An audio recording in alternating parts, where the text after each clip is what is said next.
বাংলাদেশের যে ঘটনাগুলি ঘটছে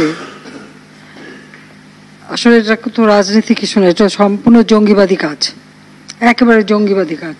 এটা হলো দুর্ভাগ্যের বিষয় যে আজকে আমরা দেশ স্বাধীন করেছি, আজকে বাংলাদেশ উন্নয়ন হয়েছে, উন্নয়নের ফলে বাংলাদেশ আজকে বিশ্বব্যাপী একটা মর্যাদার আসন পেয়ে গেছে। বাংলাদেশের নাম শুনলে এখন সবাই একটা সমীহ করে চলে, সবাই সম্মানের চোখে দেখে। একটা আন্তর্জাতিক পর্যায়ে বাংলাদেশকে আমরা তুলে আনতে সক্ষম হয়েছি আর্থসামাজিক উন্নয়নের মধ্য দিয়ে, অবকাঠামোগত উন্নয়নের মধ্য দিয়ে। এদের উদ্দেশ্যটা তো এখন বোঝা যাচ্ছে যে এটা কোটা কোনো ইস্যু না।